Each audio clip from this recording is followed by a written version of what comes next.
ইরানের একের পর এক মিসাইল হামলায় কেঁপে উঠল ইসরায়েল। মধ্যপ্রাচ্যের যুদ্ধের আঁচ পৌঁছে গেছে দক্ষিণ এশিয়াতেও। শ্রীলঙ্কা উপকূলে ইরানের যুদ্ধ। ভাবুন তো একবার, আজকের ইরানে মোট ইহুদির সংখ্যা মাত্র 15,000-এর মতো, কিন্তু 1400 বছর আগে রাসূল সাল্লাল্লাহু আলাইহি ওয়াসাল্লাম ভবিষ্যৎবাণী করে বলেছেন, ইরানের একটি শহর ইস্পাহান থেকে 70,000 ইহুদি দাজ্জালের অনুসরণ করবে। প্রশ্ন হলো, যেখানে আজ ইস্পাহানে ইহুদির সংখ্যা মাত্র 1500, সেখানে ভবিষ্যতে 70,000 ইহুদি কোথা থেকে আসবে? মধ্যপ্রাচ্যে আজ যে যুদ্ধ, রাজনীতি এবং কৌশলের খেলা চলছে, তা কি কেবল ভূরাজনীতি, নাকি এর পিছনে লুকিয়ে আছে শেষ জামানার এক বড় বাস্তবতা? হাদিসের ভবিষ্যৎবাণী।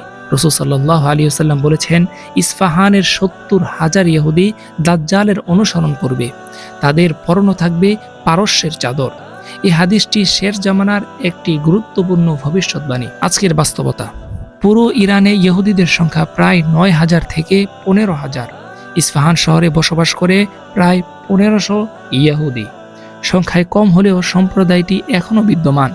সেখানে তাদের একটি কেন্দ্রীয় উপাসনালয় রয়েছে এবং আরও প্রায় কয়েক ডজন উপাসনালয় রয়েছে। বড় প্রশ্ন, যেখানে আজ গোটা ইরানের ইহুদির সংখ্যা মাত্র 15,000, সেখানে ভবিষ্যতে শুধু ইস্পাহানেই 70,000 ইহুদি কিভাবে হবে? এই প্রশ্ন থেকেই অনেক বিশ্লেষক একটি সম্ভাবনার কথা বলেন। ভবিষ্যতে মধ্যপ্রাচ্যের ভূরাজনীতির বাস্তবতা সম্পূর্ণভাবে বদলে যেতে পারে।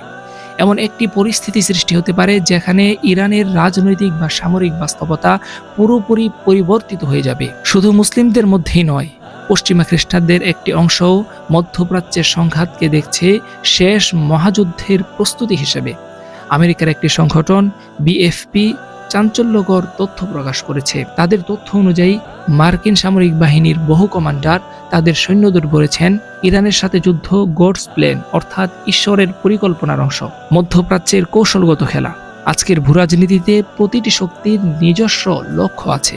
আমেরিকার লক্ষ্য বিশ্বে তার আধিপত্য বজায় রাখা এবং চীনের মতো শক্তিকে মোকাবিলা করা।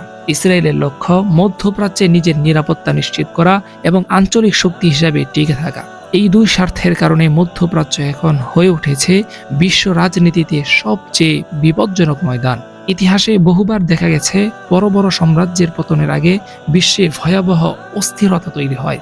আজকের মধ্যপ্রাচ্যের উত্তেজনাও হয়তো এমন এক পরিবর্তনের ইঙ্গিত, যার শেষ অধ্যায় হতে পারে দাজ্জালের আবির্ভাবের সময়কাল। এখন মুমিনদের করণীয় কি?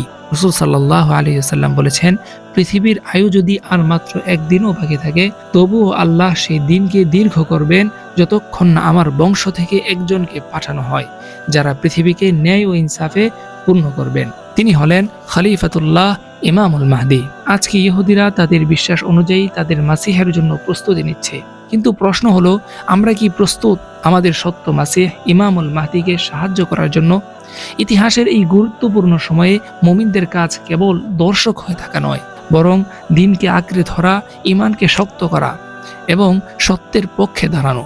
কারণ শেষ পর্যন্ত ইতিহাসের সব পরিকল্পনার উপরে আছে আল্লাহর পরিকল্পনা।